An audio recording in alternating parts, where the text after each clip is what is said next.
কয়েক মাস আগের কথা যদি মনে করেন, তখন ডোনাল্ড ট্রাম্প আর তার মন্ত্রীরা প্রকাশ্যে বলছিল ইন্ডিয়াস ইকোনমি ইজ ডেড।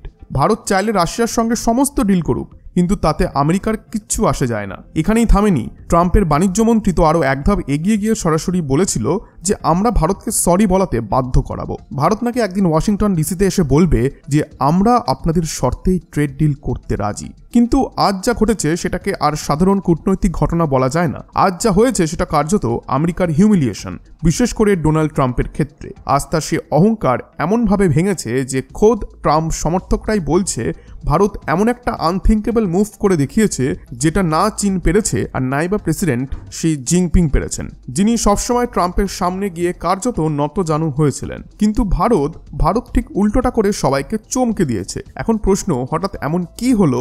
আর তার আগে আরেকটা বড় আপডেট দেখুন যে কিছুক্ষণ আগেই ডোনাল্ড ট্রাম্প ফোন করেছিলেন প্রধানমন্ত্রী নরেন্দ্র মোদীকে।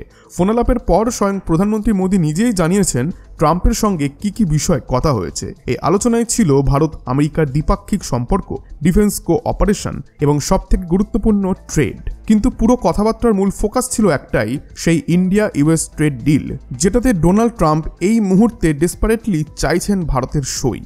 এখন অনেকেই বলবে, আরে একটা ফোন কলই তো হয়েছে, এতে এমন কি বড় ব্যাপার? কিন্তু ঠিক এখানেই আসল খেলাটা। এই ফোন কলটা হঠাৎ করে বা শুধুই সৌজন্যের জন্য আসেনি। গত কয়েকদিন ধরেই আমেরিকার একটি স্পেশাল ট্রেড টিম ভারতে আছে। ওরা সরাসরি ভারতের কমার্স মিনিস্ট্রির সঙ্গে বসে ট্রেড ডিল নিয়ে আলোচনা করছে। কিন্তু বাস্তবতা হলো ভারত ইচ্ছাকৃতভাবেই এই ডিলটা ডিলে করছে। কারণটা খুব স্ট্র্যাটেজি। আমি আগেও ইঙ্গিত দিয়েছিলাম যে আগামী মাসেই আমেরিকার সুপ্রিম কোর্ট একটা বড় রায় দিতে চলেছে, যেটা সরাসরি ট্রাম্পের চাপানো ট্যারিফ পলিসির ওপর। সুপ্রিম কোর্ট ঠিক করবে ট্রাম্প যে সারা বিশ্বের ওপর একতরফা ট্যারিফ চাপিয়েছেন সেটা লিগাল নাকি ইললিগাল। একজন প্রেসিডেন্টের আদৌ কি একার সিদ্ধান্তে পুরো পৃথিবীর ওপর ট্যারিফ বসানোর ক্ষমতা আছে? এই রায়ের সম্ভাবনা পুরোপুরি 50 to 50%।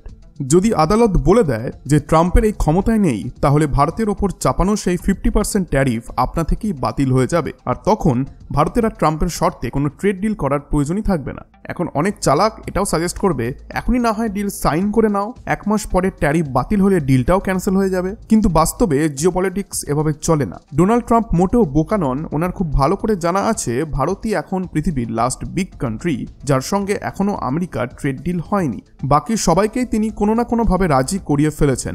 একবার যদি ভারত সই করে নেয়, এরপর সুপ্রিম কোর্ট ট্যারিফ বাতিল করলেও সেই ট্রেড এগ্রিমেন্ট আর ক্যান্সেল হতে দেবে না আমেরিকা, কারণ তখন সেটা হয়ে যাবে বাইন্ডিং এগ্রিমেন্ট। ভারতের পেছনে ফেরার আর কোনো জায়গা থাকবে না।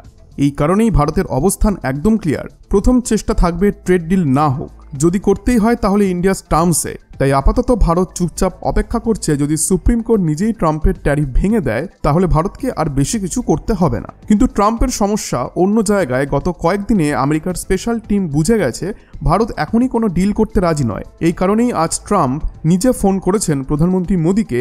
সোজা কথায়, একটা ডিল সাইন করে দাও, আমার সম্মানটা বাঁচাও। কারণ আমেরিকার ভেতরেই এখন সব থেকে বড় আলোচনা একটাই, যে ইন্ডিয়া ইজ নট বেন্ডিং। চীনের থেকেও বেশি আলোচনা হচ্ছে ভারতকে নিয়ে। ট্রাম্প সবাইকে সামহাউ ঝুঁকিয়েছেন, কিন্তু ভারতকে পারেননি। আর এই কারণেই ভারতকে ঝুঁকানো ট্রাম্পের ডোমেস্টিক পলিটিক্সের জন্য ভীষণ জরুরি। কিন্তু বাস্তবতা হলো, আই ডোন্ট থিঙ্ক যে ট্রাম্প এতে সফল হবেন। তিনি যে খেলাটা এবার শুরু করেছেন সেটা শেষ পর্যন্ত ব্যর্থই হবে। এই পুরো ঘটনাটা আমাদের একটা জিনিস খুব পরিষ্কার করে শেখায়, আন্তর্জাতিক রাজনীতি শব্দে নয় বরং অবস্থানে যেতে হয়। ভারত আজ কাউকে গলা উঁচু করে চ্যালেঞ্জ করেনি, কিন্তু মাথা নিচু করেও কিন্তু সই করেনি। এটাই আসল শক্তি, যে strategic silence plus perfect timing. আর যদি ভারত 1 ইঞ্চিও পিছিয়ে যেত তাহলে সেটা শুধু একটা ট্রেড ডিল না, সেটা হতো ভবিষ্যতের জন্য একটা ডেঞ্জারাস প্রিসিডেন্ট। এই জন্যই আমি বলি যে দেশ চালানো মানে শুধু জনপ্রিয় সিদ্ধান্ত নেওয়া নয়, কখন না বলতে হবে সেটাই জানাটাই আসল লিডারশিপ।